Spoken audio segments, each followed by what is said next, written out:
I didn't think much of it when my grandmother told me about the Belsnickel. I was 8, maybe 9, sitting at her kitchen table in Lancaster County while she rolled out dough for Christmas cookies. The house smelled like cinnamon and butter. Outside, snow was falling in thick, heavy flakes that stuck to the window glass. My parents were in the living room watching television. My younger sister was playing with dolls on the floor. Everything felt safe and warm and normal. My grandmother was talking about her own childhood in the 1940s. I was only half listening, more interested in sneaking bits of raw cookie dough when she wasn't looking. She had this way of telling stories that made them feel like they'd happened to someone else in some other world that didn't quite connect to ours. "He came 2 weeks before Christmas," she said, not looking up from the dough.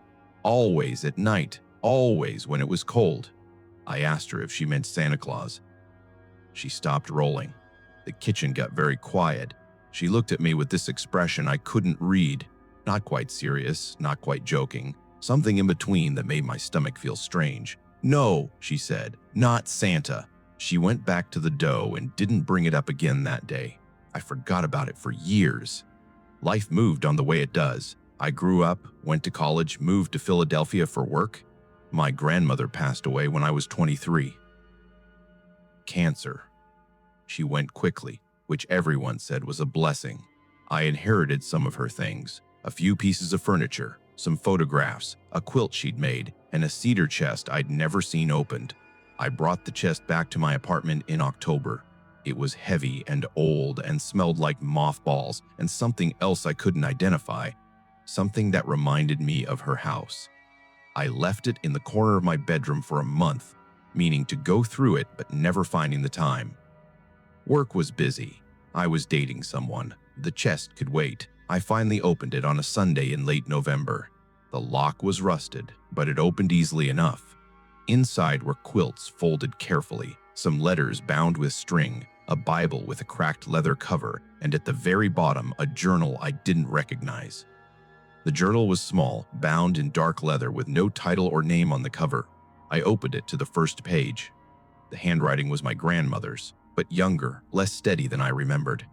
The letters were cramped together like she'd been trying to fit too many words on each line. The date at the top read December 1947. I sat on my bedroom floor and started reading. The first few entries were normal, everyday things. She wrote about school assignments and a boy named Thomas she thought was handsome. She wrote about helping her mother prepare for Christmas, about her younger brother Johann getting in trouble for tracking mud through the house. It was mundane and ordinary, and I almost stopped reading because it felt like I was intruding on something private. But then, on December 10th, the tone changed. "Father says he's coming soon. Mother has been cleaning for 3 days straight. I've never seen her like this. She scrubbed the floors twice yesterday and made me and Johann practice our Bible verses every night this week." When I asked why we had to be so ready, she just said, "You know why." But I don't think I do. Not really. Johann says he remembers from last year, but he won't tell me what happened. He just gets quiet and looks away whenever I ask. I read the entry 3 times. Something about it bothered me, but I couldn't say what. I kept going. December 11th, Mother made us go to bed early tonight. She said we needed rest, but I can't sleep. I keep thinking about what Johann said at dinner. He told me to be good when he comes. He told me not to cry no matter what. When I asked what he meant, Father told him to be quiet and sent us both upstairs. I heard them arguing after we left.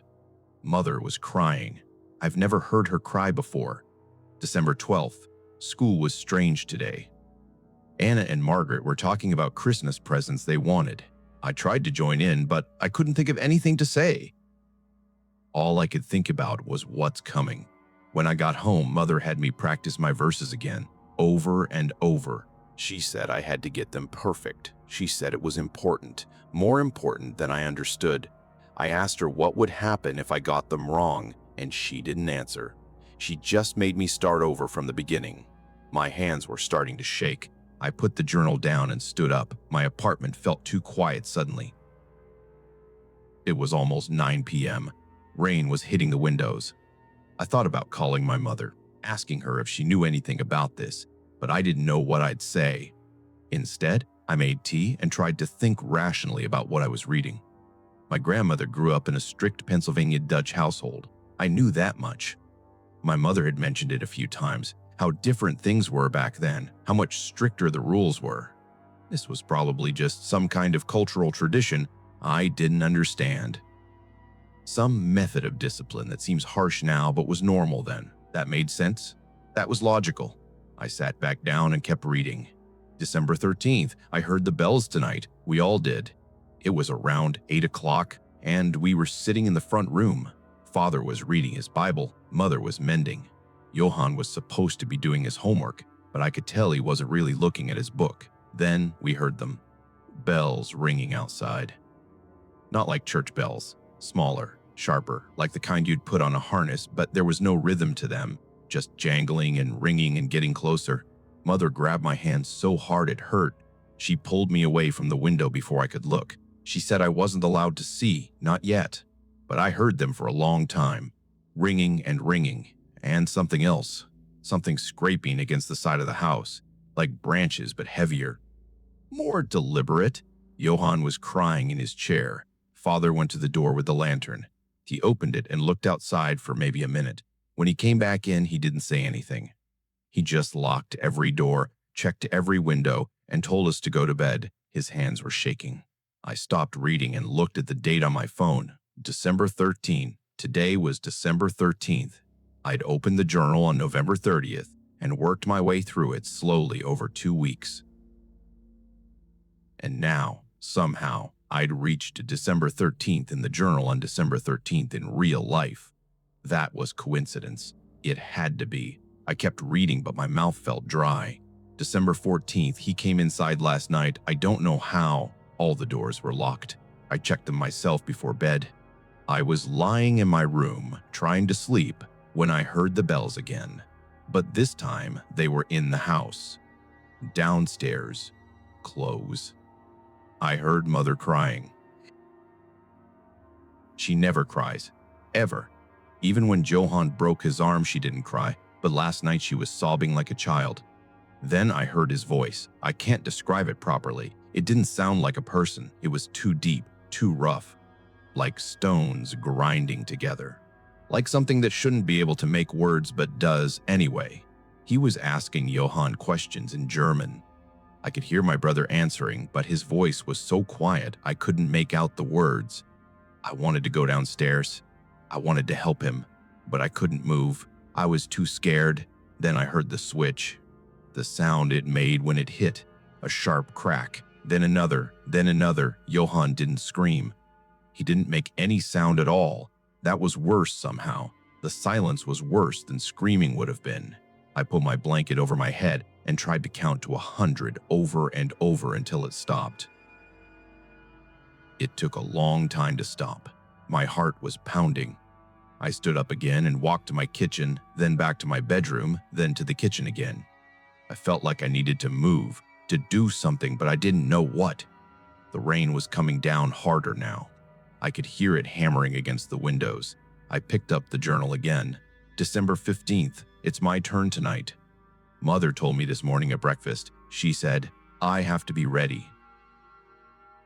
She said if I'm good, if I answer his questions correctly and don't cry, it will be over quickly. I asked her what happens if I get the answers wrong, and she started crying again. She couldn't even look at me. Father won't look at me either. He just sits in his chair and stares at nothing. Johann showed me his legs after lunch. He pulled up his trousers when Mother wasn't looking. The marks are deep, red and purple and swollen. Some of them are bleeding. He said it doesn't hurt anymore, but I know he's lying. I can tell by the way he moves, the way he winces when he sits down.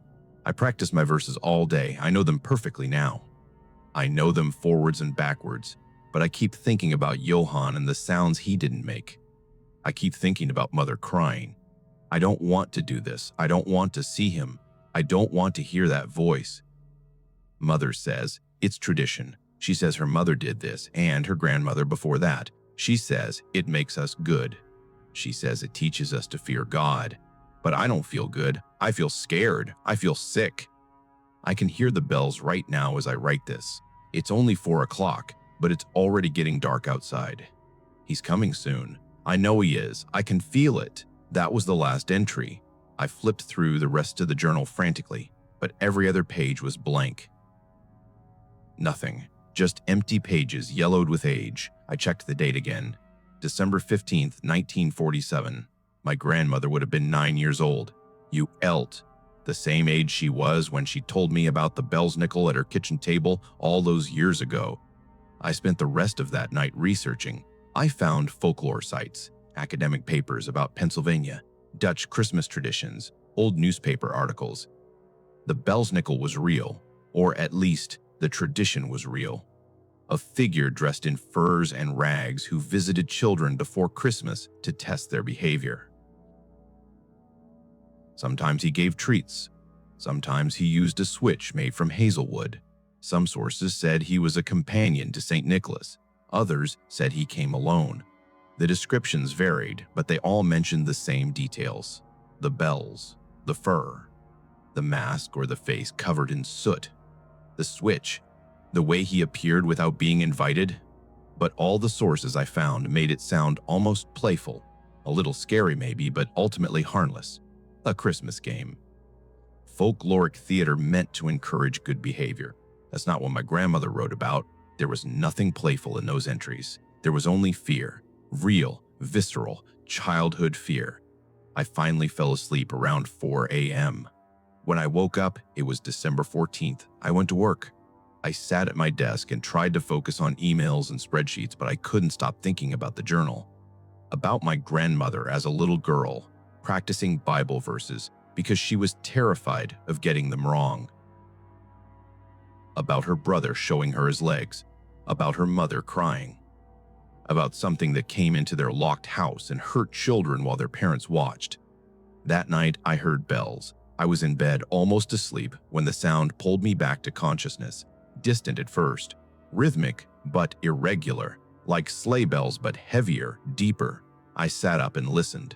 The sound was coming from outside, from the street below my apartment. Philadelphia has plenty of street noise, even late at night. Cars, sirens, people shouting, music from bars. But this was different. This was deliberate, purposeful. I got up and went to the window. The street was empty. Wet pavement reflecting streetlights. No one walking, no cars moving. But the bells kept ringing. I couldn't tell where they were coming from. The sound seemed to move, to circle the building. I stood at the window for maybe 10 minutes, watching, listening. Then the bells stopped. Just stopped. The sudden silence was jarring. I got back in bed, but I didn't sleep. The next night, December 15th, I heard them again. This time, they were closer. Not in the street, but in the hallway outside my apartment. I was sitting on my couch, trying to watch television, when I heard them. Bells ringing, moving slowly down the hallway, getting closer to my door. I muted the TV and listened. The bells stopped right outside my apartment, then scratching. Something scratching against my door. Not knocking, not tapping. Scratching, like fingernails or branches or something else dragging across the wood. I sat frozen on my couch. I didn't move. I didn't breathe. The scratching continued for what felt like hours, but was probably only a minute or two. Then it stopped. The bells started again, moving away down the hallway, getting quieter and quieter until I couldn't hear them anymore. I thought about calling the police, but what would I say? I heard bells and scratching? They'd think I was losing my mind. Maybe I was. Maybe I'd read my grandmother's journal and convinced myself of something that wasn't real. That made sense. That was the logical explanation. I was stressed. I was grieving. I was making connections that didn't exist. But I still heard the bells. I knew what I heard. It's December 16th now. Early morning. The sun isn't up yet. I'm sitting at my kitchen table writing this. The journal is open in front of me, turned to that last entry. It's my turn tonight. I don't know what happened to my grandmother that night in 1947. She never wrote about it. She lived her whole life after that. Got married, had children and grandchildren. Seemed normal and happy. But I keep thinking about what she told me when I was 8 years old. I keep thinking about the look on her face when I asked if she meant Santa Claus, "No," she said, "not Santa." I hear the bells again now. They're not in the hallway this time. They're inside my apartment. I don't know how. I locked every door. I checked every window, but they're here, in the other room, getting closer. I don't live with my grandmother's traditions. I'm not Pennsylvania Dutch. I don't know the verses. I don't know the rules. But I can hear something moving through my apartment, something that shouldn't be here. Something that jangles and scrapes and breathes in a way that doesn't sound human. I keep thinking about what my grandmother wrote. Mother says it's tradition. I keep thinking about how some things don't need your belief to be real. How some things don't need your permission to visit. The bells are right outside my kitchen now. I can hear them through the wall. I should get up. I should run. I should do something. But all I can do is sit here and wait.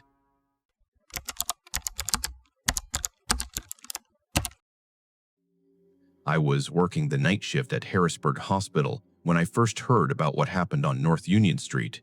It was Christmas morning, around 3 a.m., and the ER was quieter than usual. Most people were home with their families. The few patients we had were the ones who couldn't be anywhere else. The chronically ill, the homeless seeking warmth, the unlucky ones who'd had accidents on icy roads. My coworker Sarah came back from her break looking pale.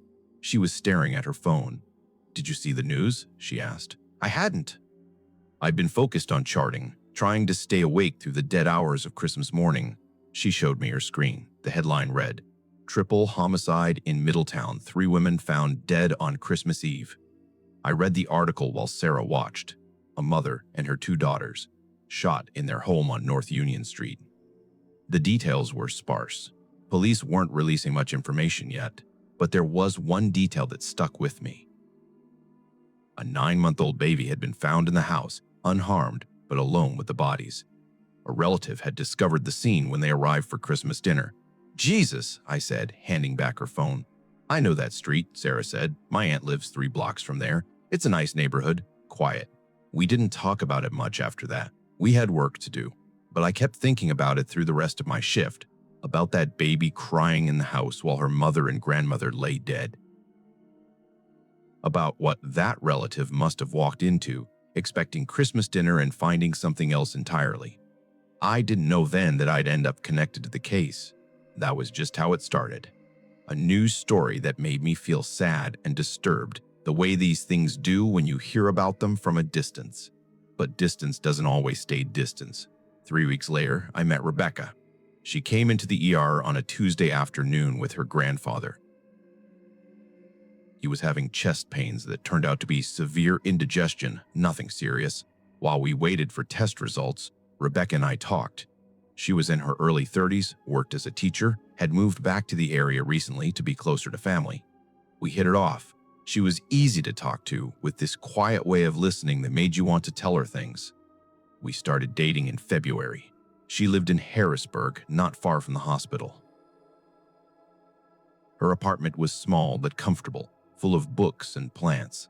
We'd have dinner there after my shifts, watch movies, talk for hours. She told me about her students, about growing up in the area, about her family. It took her 2 months to tell me about Jean. We were having dinner at her place. It was late March, one of those early spring evenings where you can finally feel winter letting go. She'd made pasta. We were drinking wine. The conversation had been light, easy. Then she got quiet. "I need to tell you something," she said. I put down my fork. Her tone had changed. I waited. "You remember that thing that happened in Middletown on Christmas Eve?" I did. Everyone in the area remembered. The story had dominated local news for weeks. The details had come out slowly. Ernest Oliver Jr. had killed his wife Jean and their 2 daughters, Victoria, who was 20, and Elizabeth, who was 15. He'd been out on bail for rape charges. Jean and Victoria were supposed to testify against him, so he'd killed them. Shot them in their home on Christmas Eve. Victoria's 9-month-old daughter had been left alive in the house. Jean was my cousin, Rebecca said. I didn't know what to say. I reached for her hand across the table, but she pulled back. "I need to just tell you this," she said. "If I stop, I won't be able to start again." So I listened. Rebecca told me about Jean. how they'd grown up together, more like sisters than cousins. How Jean had been the kind of person who remembered everyone's birthday, who always had time to listen, who made people feel safe. She told me about Victoria and Elizabeth, about Victoria's baby girl who was being raised by Jean's sister now, about Christmas Eve when Rebecca had been home with her own family, cooking dinner and wrapping presents while 3 people she loved were being murdered 15 minutes away. I was supposed to go there that day, Rebecca said. Jean invited me for Christmas Eve dinner, but I told her I couldn't make it. I had plans with my parents. I said I'd come by on Christmas Day instead. She wasn't crying. Her voice was steady. That's what got me, how steady she sounded. If I'd gone, she said, maybe it would have been different. Maybe he wouldn't have done it if someone else was there. Or maybe I'd be dead too. I don't know. I think about it all the time. I told her what you're supposed to tell people in those situations, that it wasn't her fault, that she couldn't have known, that she couldn't blame herself for being alive. She nodded like she'd heard it all before, which she probably had. The worst part, she said, is that we knew. We all knew he was dangerous. Jean knew. She was scared of him, but she was trapped. She had the kids to think about. She thought if she just cooperated with the police, if she just testified, it would be over and they'd be safe. She thought the system would protect them. Rebecca poured herself more wine. Her hand was shaking. He did it on Christmas Eve, she said. He chose Christmas Eve. I keep thinking about that, about what kind of person kills their own children on Christmas Eve. We didn't talk much after that. She seemed exhausted, like telling the story had taken everything she had. I stayed over that night. She fell asleep around midnight, but I could tell it wasn't peaceful sleep. She kept moving, making small sounds. I lay awake next to her and thought about Jean and her daughters, about that baby crying in the house, about evil being real and concrete and choosing its moment carefully. The case went to trial that summer. Rebecca attended every day. I went with her when I could, sitting in the back of the courtroom during my days off. It was brutal. The prosecution laid out everything, the planning, the violence, the attempted cover-up. Holever had tried to hire someone to kill Victoria's boyfriend while he was in jail, hoping to frame him for the murders. The person he approached was an undercover agent. The defense tried to argue mental illness, diminished capacity. But the evidence was too clear. This was premeditated. This was calculated. This was a man who decided that killing his wife and daughters was easier than facing consequences for what he'd done to them. The jury convicted him on all counts. 3 death sentences. The judge called it one of the most heinous crimes he'd seen in his career. Rebecca didn't react when the verdict came down. She just sat there, staring straight ahead. We walked out of the courthouse into the bright August sun, and she said, "It doesn't feel like anything." "What do you mean?" I asked. "I thought I'd feel something," she said. "Relief or satisfaction or closure or something, but I just feel empty. They're still dead. He's alive. The baby is growing up without her mother. Nothing changed. We got married the following year, had 2 kids, built a life." Rebecca stopped teaching for a while, stayed home with the kids, then went back part-time. We bought a house in Camp Hill, a good school district, normal life, happy life mostly, but Christmas was always hard. Rebecca tried. She really did. She'd put up decorations and bake cookies and play carols. For the kids, she said. She wanted them to have good Christmases, good memories, but I could see it in her eyes every year as December approached. The way she'd get quiet, the way she'd stare at nothing sometimes, lost in thoughts she wouldn't share. On Christmas Eve, she'd always find a reason to leave the house for a while. She'd say she needed to pick something up from the store or drive around to look at lights. I knew where she was really going. She was driving to Middletown, parking on North Union Street. Sitting in the car outside the house where Jean and Victoria and Elizabeth died, I followed her once. It was Christmas Eve 2009, 7 years after the murders. She'd said she needed to get wrapping paper. I waited 20 minutes, then drove to Middletown. I found her car parked across from the house. She was just sitting there in the dark, staring at the building. I parked behind her and got in her passenger seat. She didn't seem surprised to see me. "Do you know what I think about?" she asked. I waited. "I think about that baby," she said. "Victoria's daughter. She's 7 now, old enough to ask questions. Old enough to know her mother was murdered by her grandfather. Old enough to understand that she was in the house when it happened, that she was there, crying in her crib while they died. And I wonder what that does to a person, what it means to have that as your first memory of the world, even if you can't consciously remember it. The feeling of being alone with death, the sound of your own crying and no one coming. "Rebecca, he's still alive," she said. "Ernest. He's on death row, but Pennsylvania hasn't executed anyone since the 90s. He'll probably die of old age. And that baby, that girl, she has to grow up knowing he's out there. Knowing he killed her mother and her grandmother and her aunt, and he's just sitting in a cell somewhere, eating and sleeping and existing, while they're gone. While Jean is gone." We sat in the car for a long time. The house was decorated for Christmas. Whoever lived there now had put up lights, a wreath on the door. It looked normal, cheerful. You'd never know what happened there unless someone told you. "I should be over this," Rebecca said finally. "It's been 7 years. I should be able to have a normal Christmas. But every year I think about her, about Jean making dinner, getting ready for Christmas, having no idea what was coming. About those girls, about how scared they must have been, about the last things they saw and heard and felt. And I can't let it go. I can't stop thinking about it. "You don't have to be over it," I said. "But I want to be," she said. "I want to not think about it every time I see Christmas lights or hear carols or smell cookies baking. I want to just be happy, for our kids, for us, but I can't. It's always there.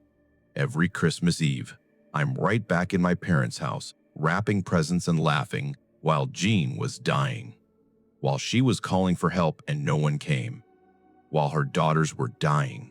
While that baby was alone." We drove home separately. Rebecca went straight to bed. I stayed up and finished wrapping presents for our kids, thinking about how memory works, how trauma works.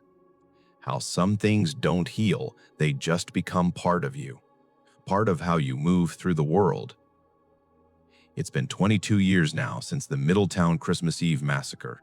Ernest Holiver Jr. is still on death row at SCI Somerset. He's in his 70s. He'll probably die there eventually, of natural causes, having lived decades longer than the people he killed. Rebecca doesn't drive to North Union Street anymore. Her therapist helped her stop that ritual. But I can still see it in her eyes every Christmas Eve. That distance, that absence. Like part of her is always back in 2002, trying to change something that can't be changed. Our kids are teenagers now. They love Christmas. They don't know the whole story, just that their mom lost some family members a long time ago, and it makes her sad during the holidays. They're gentle with her in December. They understand without understanding. Last Christmas Eve, Rebecca came to bed early. I found her staring at the ceiling. "Do you think about her?" she asked. "The baby? She's an adult now, 21 years old. I wonder if she thinks about it. If she remembers anything. If anyone's told her the whole truth." "I don't know," I said. "I hope she's okay," Rebecca said. "I hope she's happy. I hope she has good Christmases. Someone should get to have good Christmases after all that." She fell asleep eventually. "Why?" I lay awake listening to her breathe, thinking about how evil doesn't just destroy the people it touches directly. It spreads out like ripples in water, touching everyone around them, changing everything, lasting forever. The house on North Union Street is still there. Different family living in it now. They probably don't know what happened in those rooms. Or maybe they do, and they've made peace with it. I don't know how you do that, how you make peace with that kind of darkness. I just know that somewhere tonight, Ernest Holiver Jr. is alive, and Jean and Victoria and Elizabeth aren't. And that baby, that woman now, is carrying something she shouldn't have to carry. And Rebecca is lying next to me, probably dreaming about things she can't change. And tomorrow we'll wake up and it'll be Christmas and we'll smile for our kids and open presents and try to be normal. But it's always there, under everything. The knowledge that on December 24th, 2002, while people were getting ready to celebrate, someone chose murder. Someone chose to destroy a family. And the world just kept going. Christmas came anyway, and it keeps coming every year. No matter what.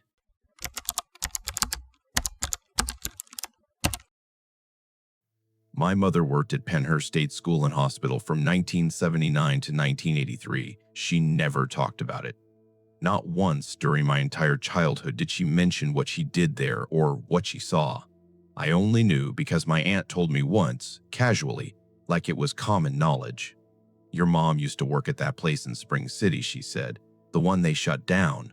For the people who couldn't take care of themselves and never them be 5B. I was 16. I asked my mother about it that night at dinner. She looked at me for a long moment, then said, "I don't talk about that job." And that was it. The conversation ended. I learned not to bring it up again. She died when I was 31. Heart attack. Sudden. She was only 63. We were going through her things a few weeks later, me and my sister, sorting through a lifetime of accumulated belongings when we found the boxes in the attic. There were 3 of them, taped shut, pushed into the far corner under the eaves. My sister opened the first one.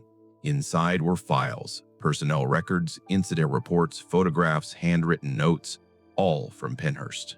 "Should we read these?" my sister asked. I didn't know. It felt like trespassing.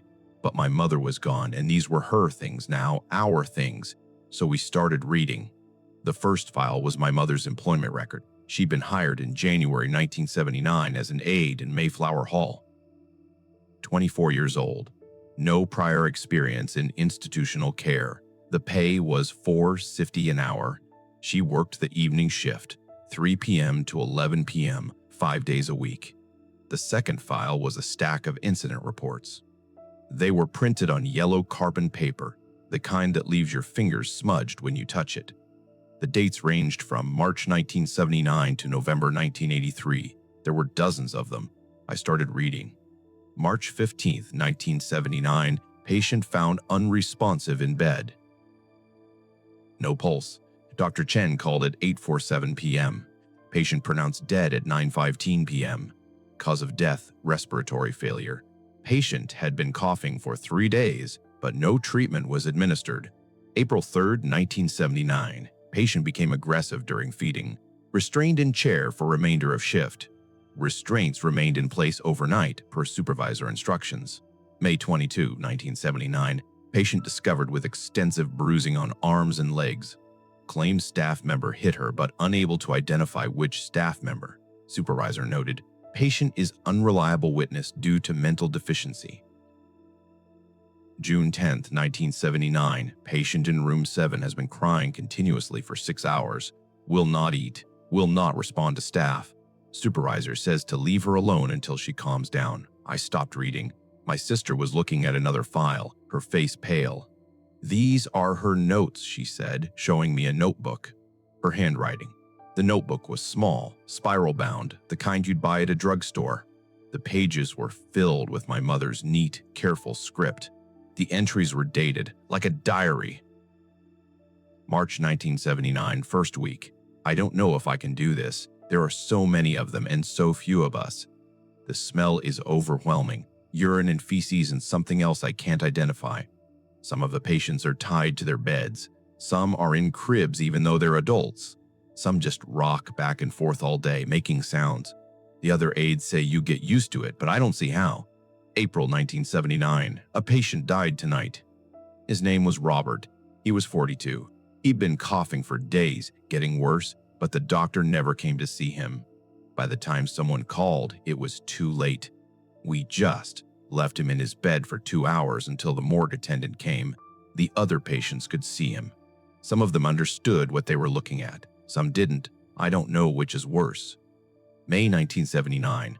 There's a staff member named Dennis who scares me. I've seen him hit patients, not where cameras can see, not where supervisors are around. Just quick hits when they're not cooperating. Slaps across the face, shoves. Yesterday I saw him twist a patient's arm behind his back until the patient screamed. When I asked him what he was doing, he said the patient needed to learn respect. I don't know who to report this to. Everyone seems to know, and no one cares. My sister put the notebook down. I can't read anymore, but I kept going. I needed to understand why my mother never talked about this. Why she kept these files hidden for 40 years. June 1979, a patient tried to escape today.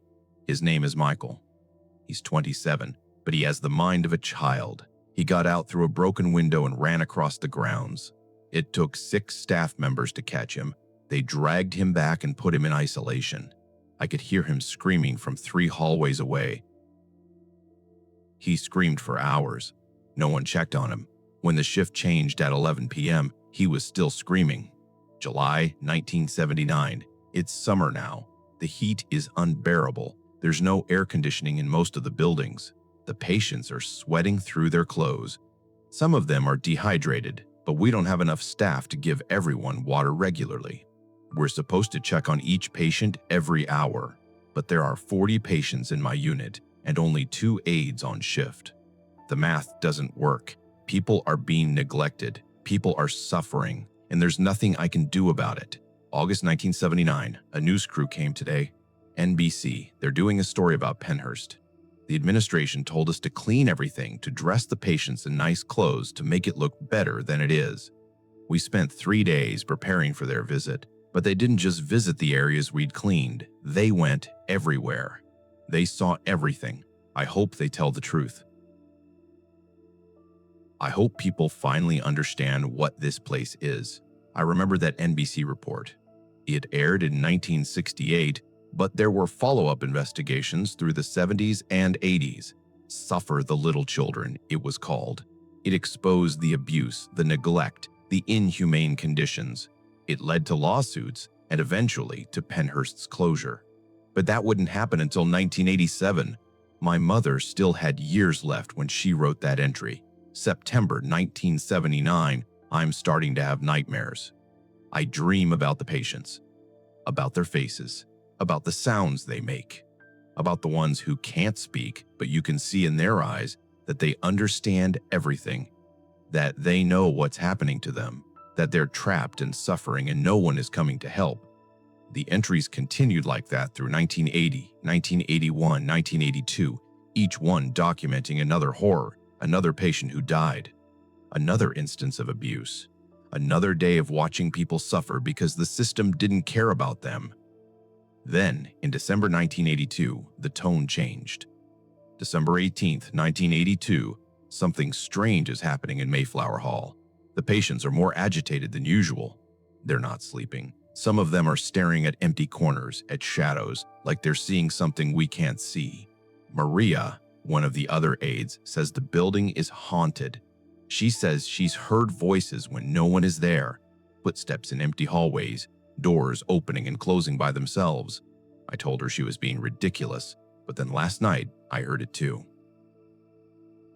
Breathing, heavy breathing, coming from the isolation room, but when I opened the door, no one was inside. December 22nd, 1982, more incidents. A patient named Susan refuses to go into the bathroom alone. She says there's a man in there, a tall man in dark clothes who stands in the corner and watches. We've checked multiple times. There's no one there. But Susan won't stop crying. She's terrified. Other patients are reporting similar things. People in the hallways who aren't staff. Faces in the windows. Shadows that move wrong. December 24, 1982, Christmas Eve. Only a skeleton crew working tonight. Most staff wanted to be home with their families. I understand, but it makes things harder. The patients know it's Christmas. Some of them remember what that means. Family. Presents. Being loved. They know they don't have that here. The sadness is overwhelming. Around 8 p.m., the lights in Mayflower Hall started flickering. All of them at once. Then they went out completely. We were in total darkness for maybe 2 minutes. I used my flashlight to check on patients. Some of them were screaming. When the lights came back on, one of the patients, an older woman named Dorothy, was standing in the middle of the day room. She's nonverbal, hasn't walked in years, but she was standing, and she was staring at the hallway that leads to the old morgue. She was pointing. When I asked her what was wrong, she just kept pointing and making this sound. This low, terrified moan. I looked down the hallway, but I didn't see anything. But I felt something, a coldness, a pressure, like someone was standing there watching us. December 28, 1982, 3 patients have died in the last week.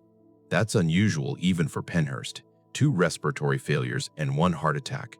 All sudden, all unexpected. The morgue attendant says he doesn't like coming to Mayflower Hall anymore. He says the bodies are always cold. Too cold. Like they've been dead longer than they have.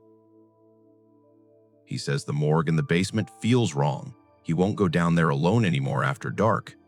I stopped reading and looked at my sister. She was sitting on the floor, staring at nothing. "Did you know about any of this?" I asked. "No," she said. "She never told us anything." I kept reading. The entries became stranger, more disturbing. January 1983, equipment keeps malfunctioning in Mayflower Hall. Wheelchairs rolling on their own. Call buttons activating when no one is pressing them. Television turning on and off. Radio switching channels. Staff members are getting scared. 2 aides quit this week. Said they couldn't handle it anymore. Said the building was cursed. February 1983, I saw something last night. I was doing rounds around 10 p.m. when I heard footsteps behind me. Heavy footsteps. Boot steps. I turned around and there was a man at the end of the hallway, tall, wearing dark clothes, just standing there, watching me. I called out, asked who he was, but he didn't respond. I started walking toward him and he turned and walked through a door. When I opened the door, no one was there, just an empty room.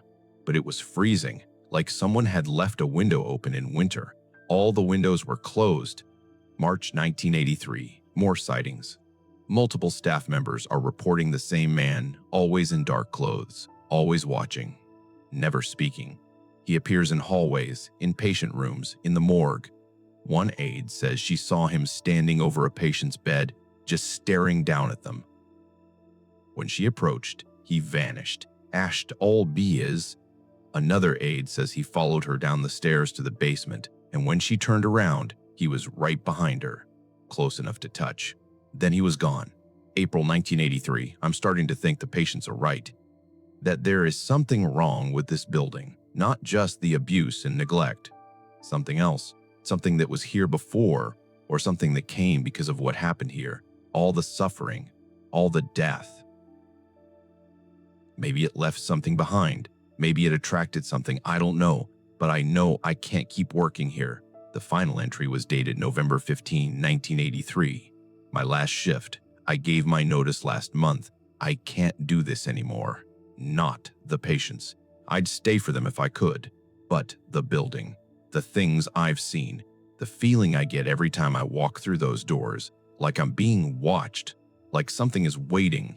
Last night, I was in the basement getting supplies, and I heard someone crying. A child crying. But there are no children in Mayflower Hall anymore. They moved the children's ward years ago. I followed the sound to the old morgue. The door was open. I'd closed it earlier. I know I did. But it was open. And inside I saw them, all of them, all the patients who died while I worked here, standing in the dark, looking at me. I ran. I didn't stop running until I was outside. I'm never going back. My sister was crying. I felt sick. We spent the next 2 hours going through the rest of the boxes. More incident reports, more photographs. The photos were the worst. They showed patients in conditions no human being should endure, tied to beds, covered in their own waste, bruised, vacant-eyed. Some of them were children. At the bottom of the last box was a newspaper clipping from 1987. The headline read, "Pennhurst State School closes after decades of abuse." There was a handwritten notepaper clipped to it in my mother's handwriting. They finally closed it. Too late for the ones who died there. Too late for the ones who suffered. But at least it's over. At least no one else will be hurt in that place. I hope they demolish it. I hope they burn it to the ground. I hope whatever is in those buildings goes with it. But they didn't demolish Pennhurst. It's still standing. They use it as a haunted attraction now every October. People pay money to be scared in the same halls where real people suffered and died. Where my mother worked for 4 years and saw things that haunted her for the rest of her life. I've never been there. I never will. But sometimes I think about my mother walking those hallways at 25 years old, trying to help people no one else cared about, watching them suffer, watching them die, seeing things she couldn't explain and couldn't forget. She never talked about it. She kept those files hidden for 40 years. She carried it all alone until the day she died. I understand why now. Some things are too heavy to share. Some things are too dark to speak out loud. Some places are so full of suffering that they never really let go of the people who walked through them. Pennhurst closed in 1987. My mother died in 2015, but I think part of her never left that building. Part of her was always there, walking those hallways, hearing those sounds, seeing those faces. And sometimes, late at night when the house is quiet, I think I can hear it too. Breathing, heavy breathing, like someone is standing in the next room, watching, waiting. But when I get up to check, no one is ever there.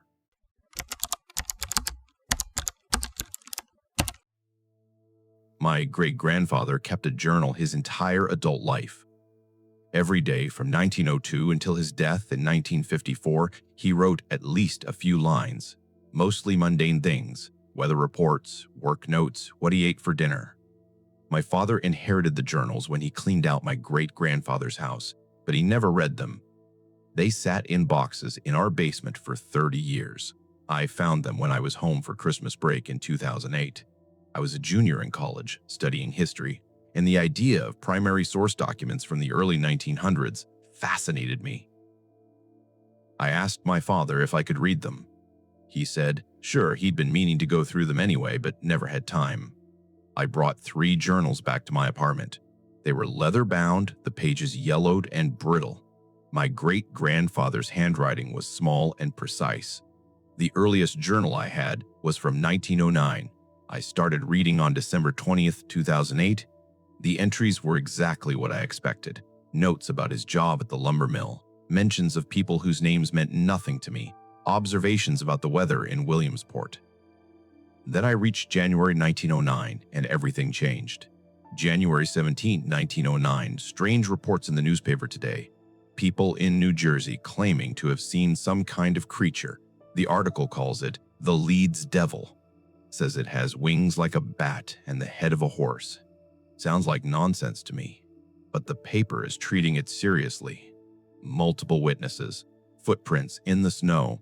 Schools closed in some towns because people are too frightened to send their children out. January 18, 1909, more news about the Jersey Devil. That's what they're calling it now. The sightings have spread to Pennsylvania. Someone in Philadelphia saw it on their roof. Someone else in Bristol. The descriptions are a consistent winged creature, about 3 feet tall, making terrible sounds. I showed the article to Margaret and she laughed, said people will believe anything. January 19, 1909, the devil has been seen in Williamsport. The Clinton Democrat published an account this morning. A family on West 4th Street found strange tracks in their yard. Unlike any animal tracks they'd seen before, the tracks went across their tennis court and over their net as if whatever made them had jumped or flown. I walked by the house on my way to work. There were people standing in the yard looking at the ground. I didn't stop. January 20th, 1909. Cannot stop thinking about those tracks. After work, I went back to West 4th Street. The family let me look. The prints were unlike anything I've encountered. Cloven, like a horse or deer, but arranged in a pattern suggesting bipedal movement. They started at the edge of the property, crossed the yard, went over the tennis net without breaking stride, and continued to the other side where they simply stopped, as if the creature had taken flight.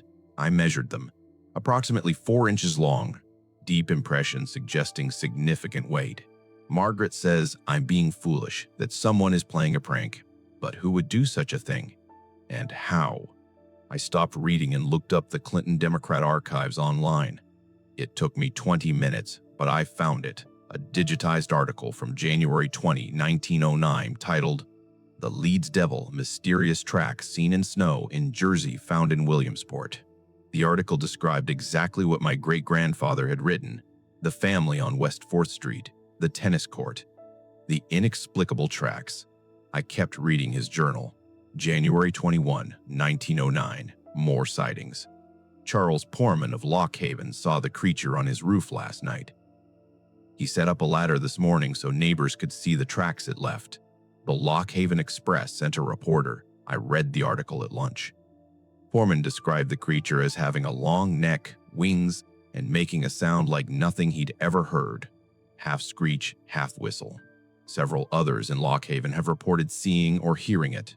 People are genuinely frightened. Some are refusing to go outside after dark.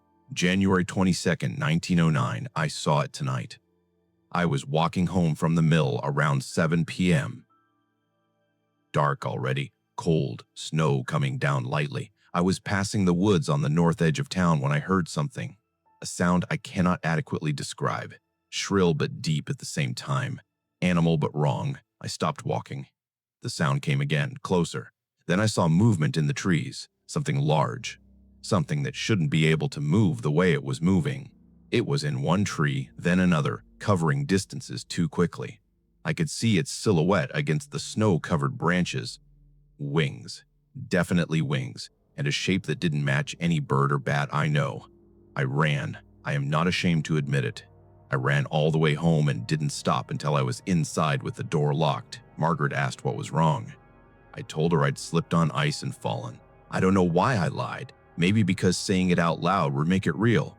January 23rd, 1909, did not sleep well. Keep thinking about what I saw. This morning I went back to the woods in daylight. Found tracks in the snow, same as the ones on West 4th Street. They led from tree to tree, then up into the branches, then down again 50 feet away. No animal moves like that. I told Margaret the truth tonight. She didn't believe me. Said I'd let the newspaper stories get into my head and imagine something ordinary as something extraordinary. But I know what I saw, and I know I wasn't the only one. The paper says dozens of people in Williamsport and Lockhaven have reported sightings in the last 3 days. January 24, 1909. The creature was seen on Market Street last night. Multiple witnesses. It landed on the roof of the hardware store and stayed there for several minutes before flying away toward the river. Thomas from the mills saw it. He described it exactly as I would have horse-like head, bat wings, about the size of a large dog, but shaped wrong. He says it looked at him, made eye contact. He says the eyes reflected the streetlight like an animal's eyes, but there was something in them, some intelligence, some awareness. He won't go outside after dark now. His wife is talking about leaving town until this is over. January 25th, 1909, I spoke with Dr. Chen today. He says he's treated several people for panic attacks and nervous conditions related to the devil sightings. One woman claims she heard it trying to get into her house through the chimney. Another man says it followed him for 3 blocks, flying overhead, matching his pace. The doctor thinks it's mass hysteria. That one sighting led to suggestibility, and people are seeing things that aren't there. But what about the tracks? What about the multiple independent witnesses describing the same creature? I asked him that, and he had no answer.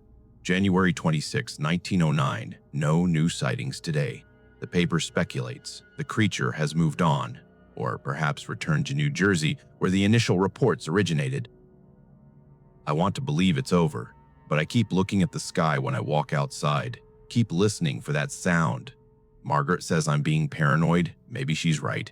The entries returned to normal after that. Weather, work, dinner. My great-grandfather never mentioned the Jersey Devil again, but I couldn't stop thinking about it. I researched everything I could find about the 1909 Jersey Devil panic. It was real, extensively documented.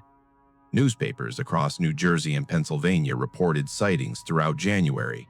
Schools closed. Workers called in sick. Armed pauses hunted the creature.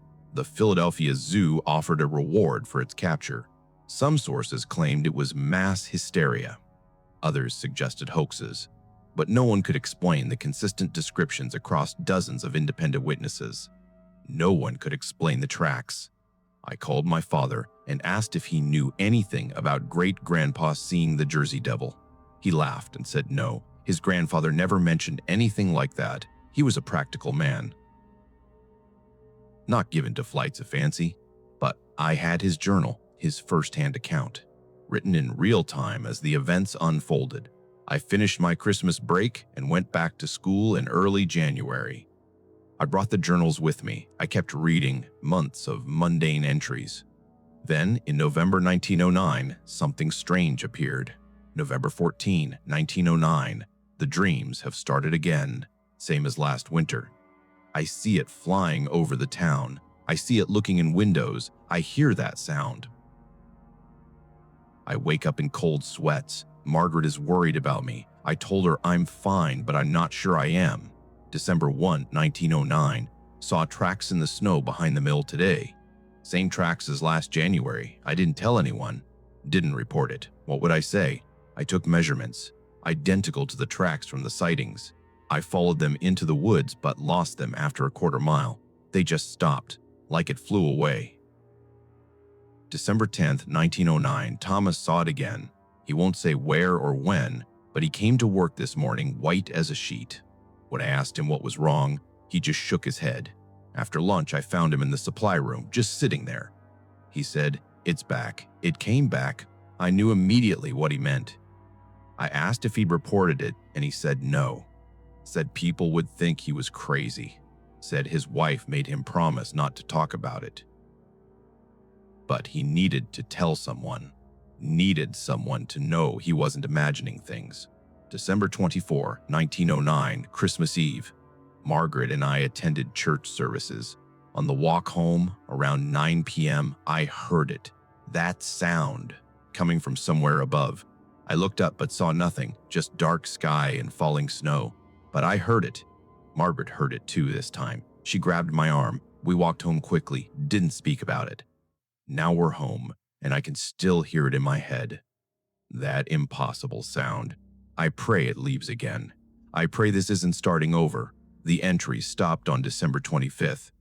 The next entry wasn't until January 2nd, 1910, and it only said, "Back to work.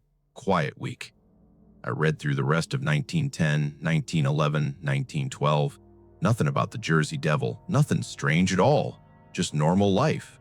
Then I reached December 1913. December 18, 1913, the tracks are back. Behind the house this time. I haven't told Margaret. She's been sleeping poorly lately, and I don't want to frighten her further. But they're the same tracks. I'm certain of it. I covered them with fresh snow before she could see. December 22nd, 1913. I saw it in the yard last night. Stood at the window watching for over an hour. It was perched in the oak tree, just sitting there. Its wings were folded. Its head was turned toward the house. Toward me. I'm certain it knew I was watching. Around midnight, it spread its wings and flew away. Didn't make a sound. Just disappeared into the darkness. That was the last mention. I read through the rest of my great-grandfather's journals, years and years of entries, but he never wrote about the Jersey Devil again. I went home for winter break the next year. It was December 2009. I was staying with my parents, sleeping in my old room. On December 18th, I woke up around 2 a.m. to a sound I couldn't identify. Shrill, deep, coming from outside. I went to the window and looked out at the backyard. The snow was falling heavily, and there, in the oak tree, the same oak tree my great-grandfather had mentioned in his journal, something was perched on a branch. I couldn't see it clearly, just a shape, a silhouette. But it was large, and it had wings, and it was looking at the house, looking at me. I stood at the window for 10 minutes, maybe more. The creature didn't move, neither did I. Finally, it spread its wings.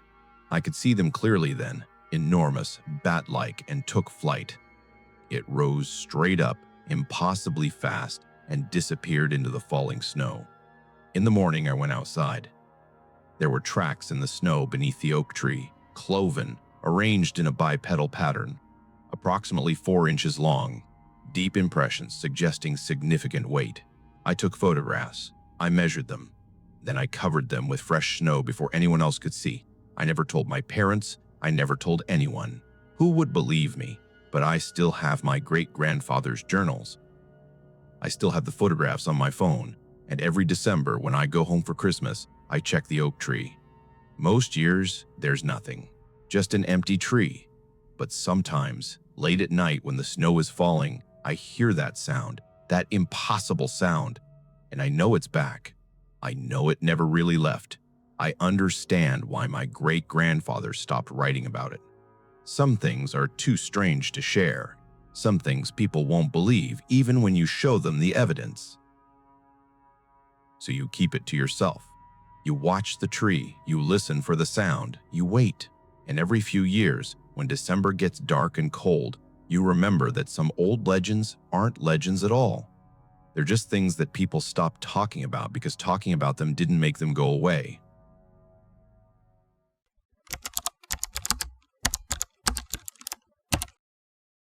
I bought my first house in the spring of 2018. It was in Middletown, Pennsylvania, a quiet town about 10 miles southeast of Harrisburg. The house was on North Union Street, a modest two-story colonial with good bones, a small yard, and a price I could actually afford on a teacher's salary. The realtor mentioned it had been a rental property for the last 15 years. The previous owner lived out of state and wanted to sell. I didn't ask many questions. The inspection came back clean. The neighborhood seemed safe. I made an offer, and it was accepted within a week. I moved in on June 1st, spent the summer painting rooms, refinishing floors, making the place mine. My neighbors were friendly but kept their distance, small-town polite. They'd wave from their yards, but no one stopped by to introduce themselves. I figured they'd warm up eventually. In October, I decorated for Halloween. Put out a few pumpkins, hung some fake cobwebs. The night of Halloween, I bought candy and sat on my porch waiting for trick-or-treaters. I'd seen kids in the neighborhood, heard them playing in yards, but no one came to my door, not a single kid. I watched them walk past my house to the neighbors on either side. Some of them looked at my house, but none of them came up the walkway.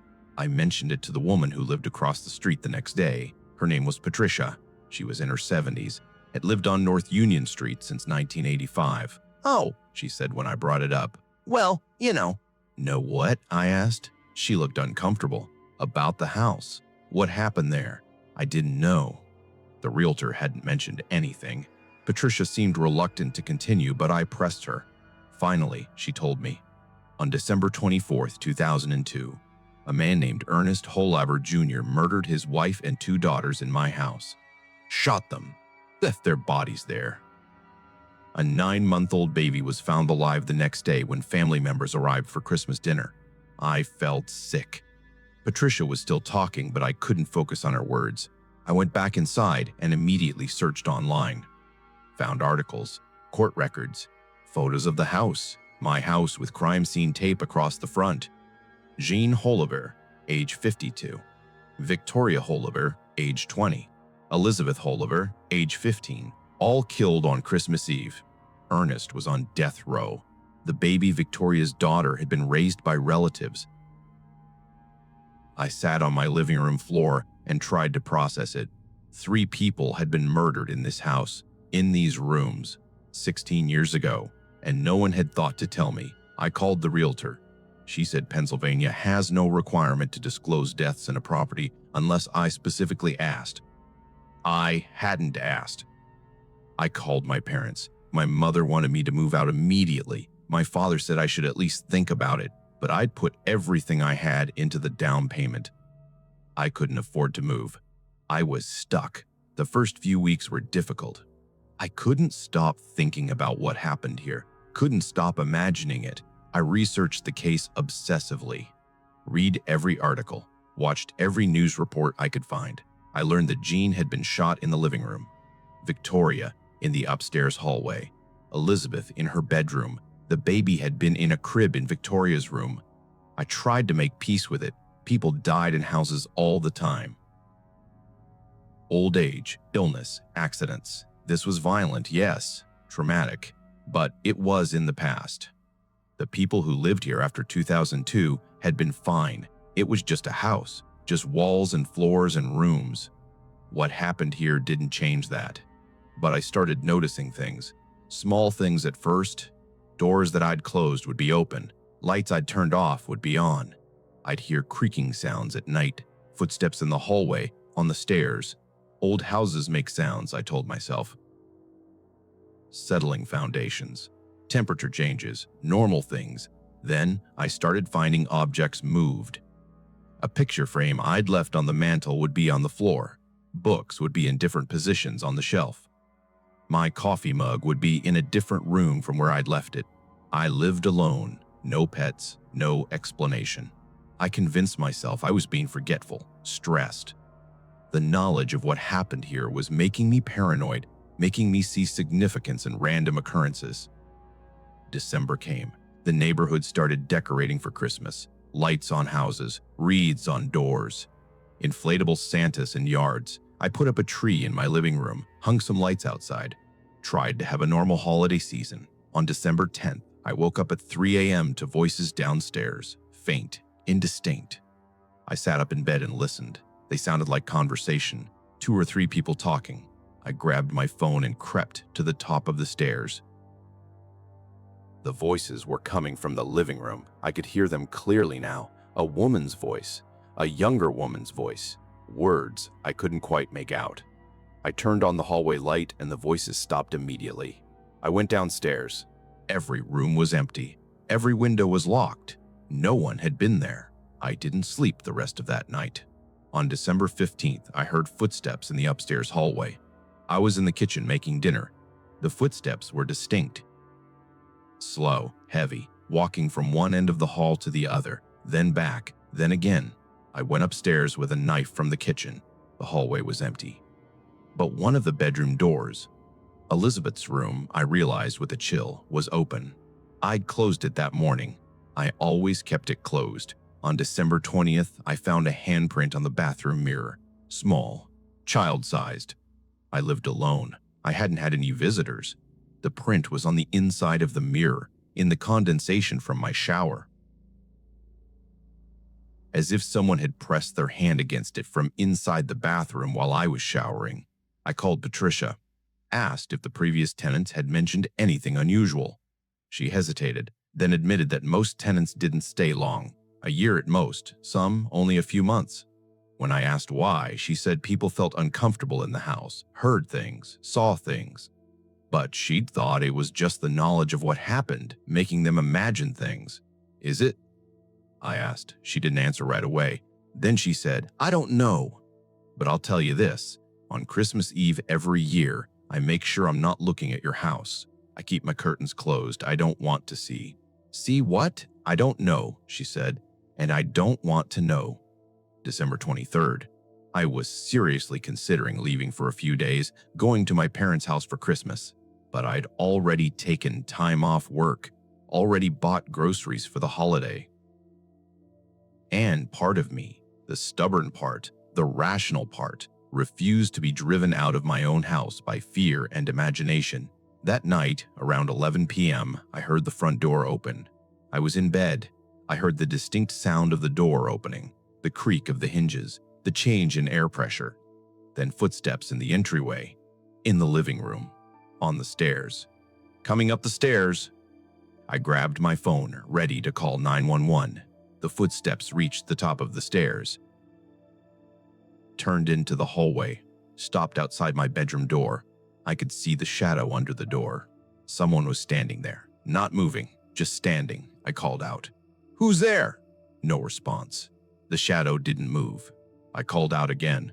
"I'm calling the police." Still nothing. I dialed 911, started to press call, and then I heard crying. Quiet at first, then louder. A young woman crying, not outside my door anymore, coming from down the hall, from Elizabeth's room. The shadow under my door disappeared. The crying continued. I stayed in bed, phone in hand, until the sun came up. The crying stopped around 4 a.m. When I finally got up the courage to check Elizabeth's room, it was empty. But it was cold, freezing, like someone had left the window open all night. The window was closed. December 24th, Christmas Eve. I should have left. I know that now. But I didn't. I spent the day trying to act normal. Watched movies, wrapped presents for my family, made cookies, avoided thinking about what was going to happen when it got dark. Around 7 p.m., the temperature in the house dropped. I had the heat on, but I could see my breath. I put on a sweatshirt, then a jacket. It didn't help. At 8 p.m., I heard the voices again, downstairs, in the living room, the woman's voice, the younger voices. They were arguing. I couldn't make out the words, but I could hear the fear in their voices. The desperation. I stayed upstairs, sat on my bed with every light on, told myself it would be over soon. Whatever this was, it would pass. It was just one night. At 9 p.m., I heard the front door again, opening. Footsteps. Heavy. Deliberate. A man's footsteps. The voices downstairs got louder. Panicked. Then I heard it. 3 sounds that I'll never forget. 3 gunshots. Clear. Distinct. Real. I ran downstairs. I don't know why. Maybe to prove to myself that nothing was there. That I was imagining it. But when I reached the living room, I saw her, a woman in her 50s, standing in the middle of the room, looking at me. She had dark hair, sad eyes. She was wearing a Christmas sweater. She looked solid, real, like any living person. But I could see through her, just slightly, like looking through fog. She opened her mouth like she was trying to speak, but no sound came out. Then she looked toward the stairs. I followed her gaze. 2 younger women were there, one in her 20s, one a teenager, both staring at me. Both transparent, both silent. I heard crying, a baby crying, coming from upstairs. The 3 women looked at me, then at each other. Then they faded, just dissolved into nothing. The crying stopped. The temperature returned to normal. The house was silent. I left that night, packed a bag and drove to my parents' house. Told them I needed to be with family for Christmas. I didn't tell them what I'd seen, what I'd heard. I put the house on the market in January, sold it in March at a loss. The new owners were a couple from out of state. I didn't tell them about December 24th. Maybe they'll figure it out. Maybe they won't. Maybe it won't happen to them. Maybe it only happened because I was alone, because I stayed. I live in Harrisburg now. A modern apartment complex. New construction. No history. I'm dating someone. Life is good. Normal. But I still think about North Union Street. About Jean and Victoria and Elizabeth. About what happened to them. About how their last moments in that house might be replaying every Christmas Eve. Forever. Patricia emails me occasionally, checking in. In her last email, sent in January, she mentioned that the new owners of my old house had already moved out. They lasted 2 months. She said they left in a hurry. Wouldn't say why. The house is empty again now, for sale again. I wonder how long before someone else buys it. How long before they learn what I learned? That some houses don't let go of their history. That some violence leaves a mark that doesn't fade. That December 24th will always be December 24th in that house, no matter how many years pass. I won't drive past it. Won't even drive through Middletown if I can avoid it. Because I know what I'd see if I looked at that house on Christmas Eve. I'd see lights on in the windows. I'd see shadows moving inside. I'd know that Jean and Victoria and Elizabeth are there. Still there. Always there. Always there.